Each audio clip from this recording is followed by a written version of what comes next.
I spent 3 months' salary on a ring for a woman who loved me less than her career advancement. The night I planned to propose, I accidentally overheard a conversation that destroyed not only my wedding plans, but all my beliefs about our 3-year relationship. She called me sweet but predictable, telling another man he was the one she really wanted. What was worse, her willingness to accept my proposal only to let me down easy later, or what I learned afterward from her best friend. This is a story of betrayal I didn't deserve, and how I rebuilt my life from the rubble. My name is Oliver Reed. I'm 34 years old and own Reed Construction, a small but successful contracting business I built from the ground up. I take pride in my work, honest labor with tangible results, something you can see and touch at the end of the day. I've always been a straightforward guy. What you see is what you get. Maybe that's why I never saw through Isabella's facade. We met 3 years ago when she was the listing agent for a property I was renovating to flip. Isabella Taylor, tall, confident, with a smile that could seal any deal. She was the kind of woman who commanded attention when she walked into a room. Not flashy, just magnetic. As a realtor, she had this way of making you feel like you were getting exactly what you wanted while she was getting what she wanted too. Our relationship didn't start right away. We kept running into each other professionally. She'd show me properties with potential. I'd give her my honest assessment of what they needed. We developed a rhythm, a professional respect that gradually shifted into something more personal. After about 6 months of this dance, I finally asked her out. We went to this hole-in-the-wall Italian place I loved. I remember she seemed impressed that I knew the owner by name, that I wasn't trying to show off with some fancy restaurant where the portions wouldn't fill up a kid. She laughed at my jokes, asked about my business, shared stories about nightmare clients. It felt easy, natural. From there, things progressed steadily. Weekend trips to the coast, meeting each other's friends, eventually meeting families. I introduced her to my crew, and they liked her. Another good sign, I thought. My guys can sniff out phonies like bloodhounds. Isabella fit into my life like she'd always been there. 2 years in, I was convinced she was the one. We complemented each other perfectly. I was the steady, practical one, and she brought excitement and new ideas. We talked about the future, about the kind of house we'd want to build together someday. I'd draft rough plans. She'd critique them with a realtor's eye. It felt like we were building something real, something lasting. That's why I decided to propose. I spent weeks searching for the perfect ring. Nothing too flashy, but substantial enough to show her what she meant to me. I even consulted her friend Zoe for advice, wanted to get it right. Zoe seemed enthusiastic, helped me pick something that matched Isabella's taste. She's going to be so surprised, Zoe had said with a smile I couldn't quite read at the time. I planned the proposal for our anniversary dinner. Had it all worked out, dinner at that same Italian place where we had our first date, then a walk along the riverfront where I'd get down on one knee. Classic, maybe, but meaningful. I wanted to tie it all together, show her that I remembered everything about our time together. If only I'd known what was waiting for me, just around the corner. That proposal never happened. Instead, I got a brutal education on the difference between what we build in our minds and the harsh reality that tears it all down. The week before I planned to propose was a blur of anticipation and last-minute details. I had the ring, a classic round diamond set in white gold, elegant but not flashy, just like Isabella. Every time I touched the box in my pocket, my heart would race. This was big, life-changing, and I wanted everything to be perfect. I called Isabella's parents to ask for their blessing. Old-fashioned, maybe, but my dad had taught me to do things right. Her father, a retired banker, seemed pleased but not surprised. "We've been expecting this call," he said warmly. "You're a good man, Oliver. You built something solid. Isabella needs that kind of foundation." Those words meant a lot to me. I'd grown up watching my own parents' rock-solid marriage. 35 years, and still going strong. That's what I wanted with Isabella. Something built to last. I enlisted my buddy Mike, my foreman at work, to help with the logistics. He arranged for a small team of our friends to be at the riverfront after dinner. The plan was to have them waiting with champagne, ready to celebrate once she said yes. Mike even suggested we hang string lights in the gazebo, where I'd propose. "Women love that romantic crap," he said, punching my shoulder. "She'll eat it up, Ollie." 2 days before the big night, I picked up the ring. The jeweler, an older Italian guy named Carlo, winked as he handed me the velvet box. "She's a lucky woman," he said. Not many men put such thought into these things. I tucked the ring into my jacket pocket, where it seemed to burn a hole for the rest of the day. I couldn't focus on anything else. At the construction site, I nearly approved the wrong shipment of lumber, caught only by Mike's questioning look. "Get her head on straight," he laughed. "Save the daydreaming for the honeymoon." The night before the proposal, I couldn't sleep.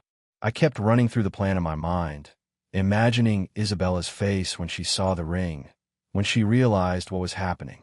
Would she cry? Laugh? Both. I pictured our future together, building our own house with my own hands, starting a family, growing old together on a porch we designed together. I called the restaurant one last time to confirm our reservation. Marco, the owner, assured me everything was set. "The same table as your first date," he promised. "And the special wine you requested is chilled and waiting." Friday arrived, and I was a bundle of nerves. I left work early to shower and change, putting on the new suit I'd bought for the occasion. Dark blue, Italian cut. Isabella had once mentioned she liked me in blue. I checked my pocket a dozen times to make sure the ring was there. Called Mike to confirm he and the others would be in position at the gazebo by 9 p.m. Everything was ready. Perfect. At 7 o'clock, I drove to Isabella's place to pick her up. My stomach was in knots, but the good kind. Anticipation, not dread. I'd never been more sure of anything in my life. I pulled into her driveway and sat for a moment, taking deep breaths. This was it. By the end of the night, we'd be engaged. Our new life together would officially begin. What I didn't know then was that fate had other plans.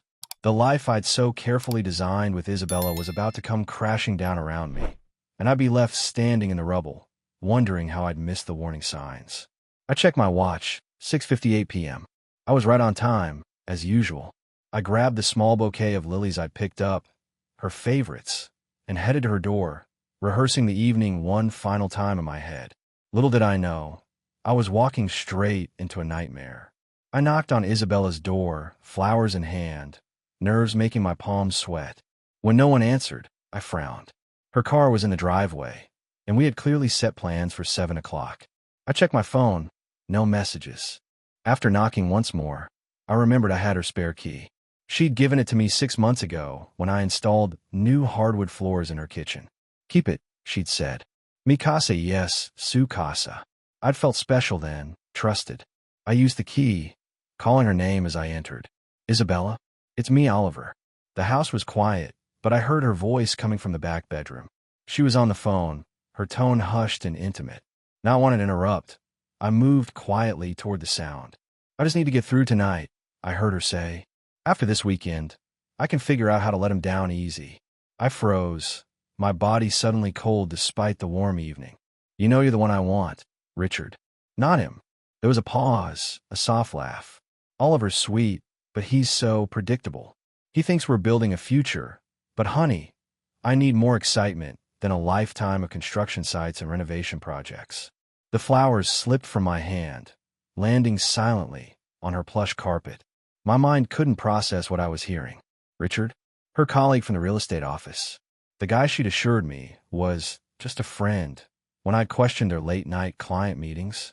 "Tonight's dinner is going to be painful," Isabella continued. "I think he might actually propose. Can you imagine? I'll have to act surprised, but trust me, the only ring I want is the one you promised." I backed away silently, my heart hammering in my chest. The velvet box in my pocket felt like it weighed 1,000 pounds. Everything, our relationship, our supposed future, her love for me, it was all a lie. I slipped out the front door without making a sound. Outside, the twilight air hit my lungs like I'd been underwater. I stumbled to my truck, my mind reeling with her words. "Oliver, is it you out there?" Isabella called from inside the house. Too late. I was already gone. I drove aimlessly for hours, my mind replaying Isabella's words on an endless, torturous loop. "Oliver's sweet, but he's so predictable." Each repetition drove the knife deeper. My phone buzzed relentlessly, Isabella calling, then texting, probably wondering where the hell I was. I couldn't bring myself to answer. Around midnight, I found myself parked at one of my construction sites, a custom home I was building for a young family. I sat in my truck, staring at the half-finished structure silhouetted against the night sky. Just that morning, I'd imagined building something like this for Isabella and me. What a joke. Mike called around 12:30. Ollie, what the hell, man? We've been at the gazebo for hours. Isabella's been blowing up my phone. Did you chicken out or what? I couldn't even muster the energy to be embarrassed about leaving my friends waiting with champagne that would never be opened. It's over, Mike, I said flatly. What do you mean over? You haven't even proposed yet. She's cheating. With Richard from her office. My voice sounded strange, even to my own ears, hollow, detached. That slick bastard. Are you sure? Mike's tone shifted immediately from confusion to protective anger. Heard it straight from her mouth. She was on the phone with him when I arrived, talking about letting me down easy after I proposed. I laughed bitterly. Can you believe that? She was going to say yes and then dump me later. Jesus Christ, Ollie. I'm coming to get you. Where are you? No, I said firmly. I need to be alone right now. After convincing Mike I wasn't about to drive off a cliff, I hung up. The ring box was still in my pocket. I took it out, opened it, the diamond catching the moonlight in a way that suddenly seemed mocking rather than beautiful. 3 months' salary, sitting in the palm of my hand. 3 months of work to buy a symbol for a relationship that had been a lie. Around 2 a.m., I finally drove home to my apartment. The one Isabella had helped me decorate, her touch visible in every room. The framed photos of us on the bookshelf. The throw pillows she'd insisted would pull the room together. The coffee maker she'd bought because she hated the cheap one I'd had since college. I collapsed on the couch, too drained to even make it to the bedroom. My phone had finally stopped buzzing. 43 missed calls and 26 text messages. I couldn't bear to read them. Sleep eluded me. I kept picturing Isabella and Richard laughing at me behind my back. Had they been together all along? How many times had she been with him when she told me she was showing houses or at open houses? How many lies had I swallowed without question because I trusted her? At dawn, I finally dozed off, only to be jolted awake by my doorbell an hour later. I knew without checking that it would be Isabella. Part of me wanted to ignore it, but another part, the part that still couldn't believe this was happening, needed to see her face. I opened the door to find her standing there, mascara smudged like she'd been crying, still wearing the dress she must have put on for our dinner. The dinner where I was supposed to propose. Oliver, she said, her voice breaking. What happened last night? I waited for hours. You didn't answer my calls. I was worried sick. She was good. I had to give her that. If I hadn't heard her on the phone, I might have believed the concern in her eyes. Might have apologized for standing her up. Might have rescheduled the proposal for another night, walking blindly into a future with a woman who saw me as a temporary placeholder. But I had hurt her, and nothing would ever be the same again. I don't understand, Isabella said, stepping into my apartment uninvited. Why did you just disappear last night? I was worried sick. I stared at her, searching for any sign that this was difficult for her, the lying, the pretending. But she was a pro. If I hadn't heard her with my own ears, I might have been the one apologizing. I was at your house, I said flatly. Around 7. Heard your phone conversation with Richard. Her expression shifted so quickly it was almost impressive. Surprise, then confusion, then the calculated regrouping. What are you talking about? Cut the act, Isabella. I heard everything. About letting me down easy after this weekend. About how I'm sweet but predictable. About the ring you really want being from him. She paled slightly but recovered with remarkable speed. You were spying on me? You came into my house without permission. Classic deflection, making me the villain. I had your key, remember? I was picking you up for a date. The date you were dreading because you thought I might propose. Her eyes darted to my pocket, perhaps looking for the ring box. Oliver, whatever you think you heard. I know what I heard. I walked to the kitchen, putting physical distance between us before my anger got the better of me. 3 years, Isabella.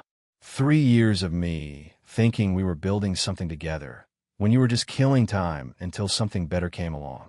It's not like that, she insisted, following me. Richard isn't. Don't. I held out my hand. I'm not interested in the details of your affair. The only thing I want to know is how long.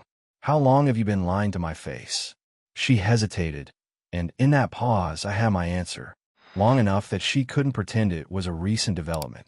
Was any of it real? I asked, hating the vulnerability in my voice.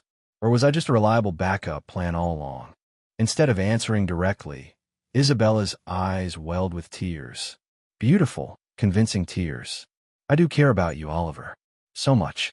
It's just complicated. No, I said firmly. It's actually pretty simple. You cheated. You lied. We're done. Oliver, please. She stepped toward me, reaching for my arm. Let's talk about this. Richard was a mistake, a moment of weakness. What we have is real. I pulled away from her touch like it burned. Don't contact me again, Isabella. I'll send someone to get my things from your place. You're overreacting. This is why. She caught herself, but not quickly enough. This is why what? I challenged. This is why you were looking for more excitement elsewhere? Because I'm too predictable? Too boring. Isabella's expression hardened, her tears mysteriously drying up.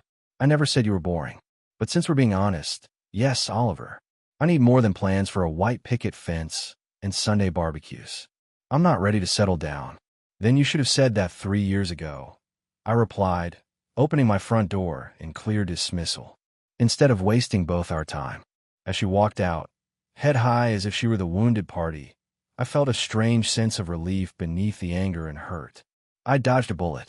Imagine if I'd actually proposed, or worse, married her before discovering who she really was. After Isabella left, I spent the weekend in a haze of anger and disbelief. Mike came by with beer and pizza, but conversation was minimal. He knew when to shut up, a rare quality in a friend. We just sat watching baseball, the familiar rhythm of the game providing some escape from my thoughts. Sunday night, I finally turned my phone back on. 20 more missed calls from Isabella, and a barrage of texts ranging from apologetic to accusatory.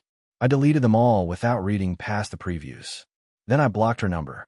Monday morning, I threw myself into work. Physical labor was exactly what I needed. Swinging a hammer, demolishing old drywall, building something tangible.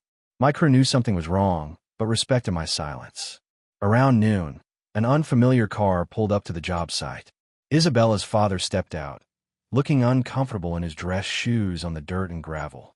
Oliver, he said, approaching me with his hand extended. Got a minute?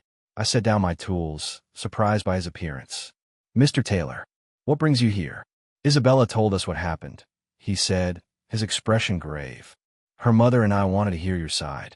I laughed without humor. Did she tell you she's been cheating? That she was stringing me along while seeing her colleague Richard? His face fell. She said you misunderstood a conversation. That Richard is just a work friend helping her plan a surprise for you. That's not what I heard, sir. I looked him in the eye. I heard her say I was predictable and boring, that she was going to let me down easy after this weekend. After I proposed. He was silent for a moment, processing. Then he sighed heavily. I was afraid of that. When she was growing up, Isabella always wanted what she couldn't have. Once she got it, she lost interest. The honesty surprised me. You don't seem shocked. I love my daughter, but I know who she is. He shook his head. Her mother thought you might be the one to finally settle her down. I hope so too. I'm sorry, Mr. Taylor. Don't be. He clasped my shoulder firmly. You're better off knowing now. And for what it's worth, I think she's making the biggest mistake of her life. As he turned to leave, he paused. She doesn't know I came here, but I thought you deserved to know someone believes you. I watched him drive away, feeling strangely validated. At least someone in Isabella's life could see the truth.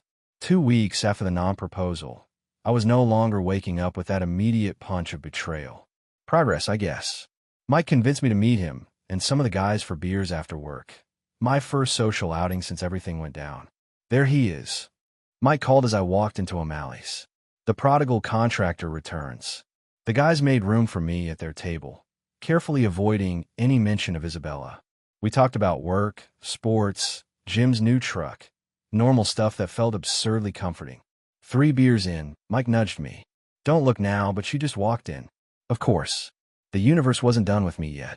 Isabella stood at the bar, looking as gorgeous as ever in a sleek dress that was definitely not typical O'Malley's attire.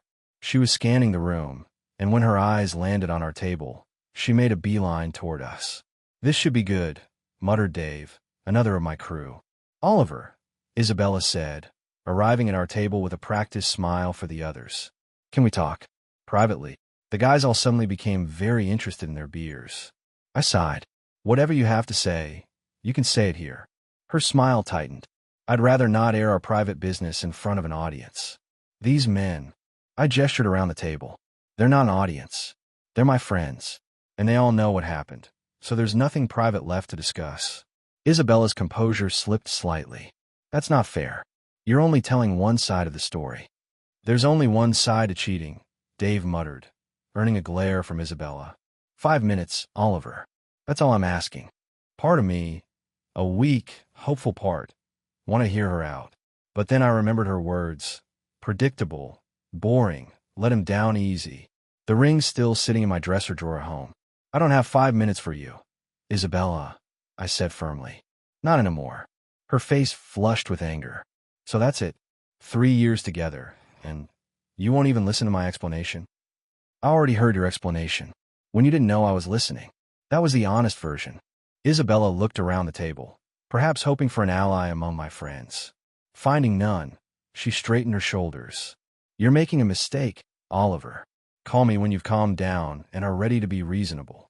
As she walked away, head high, Mike raised his glass. Dodged a bullet there, my friend. He was right. But bullets still leave damage, even when they miss. A month after the O'Malley's confrontation, I'd almost convinced myself I was moving on. I threw myself into work, taking on more projects than was probably wise. My days were packed with client meetings, site visits, and physical labor, leaving little time for dwelling on what might have been. The ring still sat in my dresser drawer. I should have returned it, but somehow couldn't bring myself to face the jeweler's pitying look. Saturday morning, I was grabbing coffee at my usual spot when I heard someone call my name. I turned to find Zoe, Isabella's friend, standing behind me in line. Oliver, she said again, looking uncomfortable. Do you have a minute? My instinct was to say no. Zoe had been Isabella's confidant, the last person I wanted to talk to. But something in her expression stopped me. Make it quick, I said, stepping aside with my coffee. I owe you an apology, she began, surprising me. I knew about Richard before you did. The admission hit like a punch to the gut. You helped me pick out her ring, I said, my voice hard. Knowing she was cheating, Zoe winced. I told her to end it with Richard or come clean to you. She promised she would, after you proposed.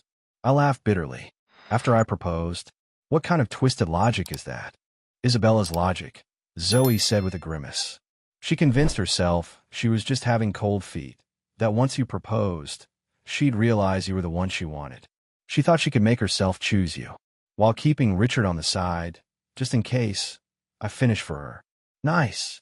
Zoe didn't deny it. The thing is, Oliver, this isn't the first time she's done this. I raised an eyebrow. What do you mean? Isabella always does this. In every relationship. Zoe looked genuinely regretful. She keeps a backup, a second option. She's afraid of fully committing to anyone. And you just telling me this now? The anger I thought I processed came roaring back. I should have told you sooner, she admitted. But Isabella's been my friend since college. I've always covered for her, made excuses.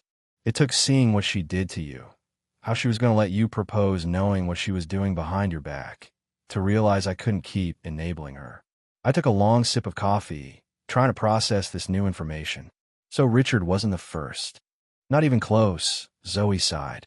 She was still texting her ex when she started dating you. Then there was her gym trainer, a client, and finally Richard. The scope of Isabella's deception was staggering.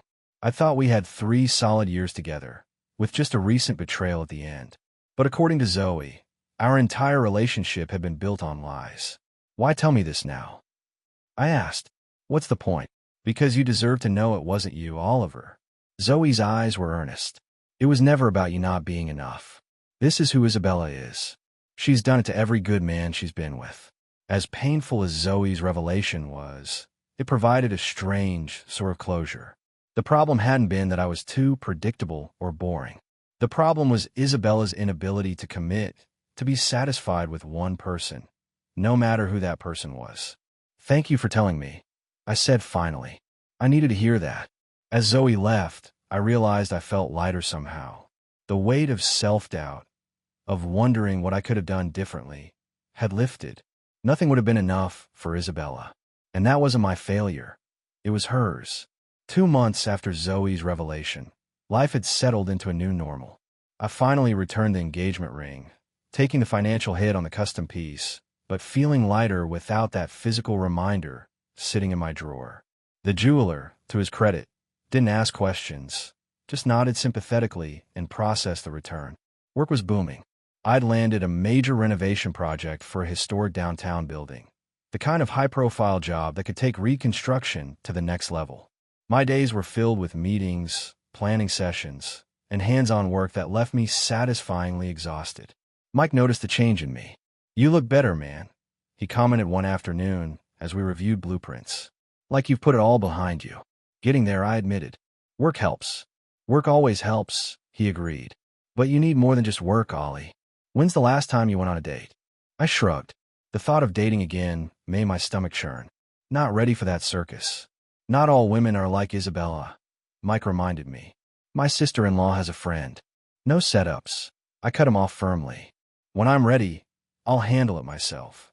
That evening, I was grabbing takeout from the Italian place. Yes, the same one where I'd planned to take Isabella before proposing, when my phone buzzed with a text. "Isabella, I hear congratulations are in order. Big downtown project. I always knew you'd make it." I stared at the message, surprised she'd bypassed my block. Must be using a new number. After a moment's hesitation, I responded, "Thanks. How did you hear about it?" Her reply came quickly. "It's all over the business section. Plus, your company sign is hard to miss when I drive downtown." Of course. The local paper had run a feature on the historic renovation. I hadn't thought about Isabella seeing it. Another text arrived. "I miss you, Oliver. I made mistakes. Terrible ones. But I've been in therapy, working on myself. I understand now why I did what I did." My thumb hovered over the screen. Part of me, a small, weak part, still missed her. Not the real Isabella, who had cheated and lied, but the woman I thought I knew. The future I planned. But Zoe's words echoed in my mind. This wasn't Isabella's first time. It was a pattern, a fundamental flaw in how she approached relationships. "I'm glad you're working on yourself," I replied carefully. "But we're done, Isabella. Completely done. Can we just talk? Coffee. I'm not the same person." I almost laughed.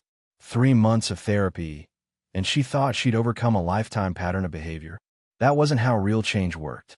As a builder, I knew you couldn't just slap a fresh coat of paint on rotten wood and call it fixed. "No," I typed. "I wish you well, but I've moved on." I blocked the new number before she could respond. It felt different this time. Not an angry act of self-preservation, but a calm, deliberate choice. I didn't need to hear her excuses or explanations. I didn't need closure from her. For the first time since that night, I'd overheard her conversation with Richard. I felt truly free. Not just of Isabella, but of the self-doubt that had plagued me in the aftermath. I knew my worth now, and I wasn't going to settle for someone who saw me as a backup plan. 1 year after the night, I almost proposed to Isabella. I stood on the roof deck of the newly renovated Harmon building, surveying downtown. The historic restoration had been challenging, demanding every ounce of my expertise and creativity, but the results spoke for themselves.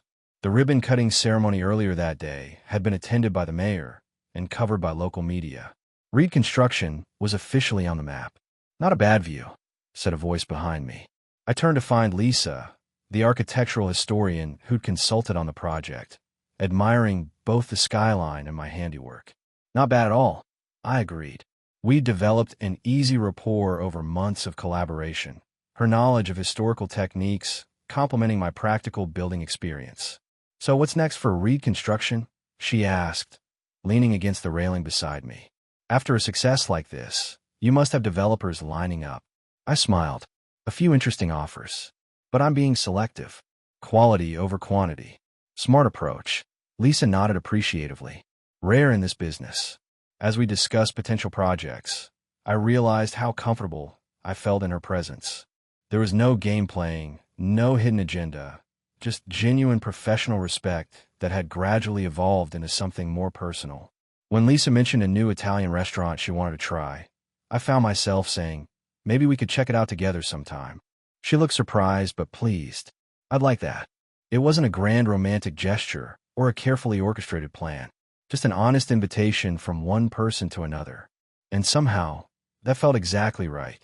Later that evening, as I drove home, I reflected on how much had changed in a year. The pain of Isabella's betrayal had faded, leaving behind valuable lessons rather than lasting bitterness. I'd learned to trust my instincts, to value transparency over flash, to recognize that real connections don't require constant excitement or drama, just mutual respect and genuine compatibility. I'd also learned that some things can't be fixed once broken. Isabella had reached out several more times over the months, each attempt meeting the same firm boundary. Some foundations are too compromised to build upon. As I pulled into my driveway, I felt a sense of peace that had been missing for too long. My life was back on solid ground, a structure built carefully, with quality materials and proper techniques. And if Lisa became part of that structure, it would be because we chose to build something together, brick by brick, with honesty as our cornerstone. Sometimes the best houses are the ones you build after the first design falls through.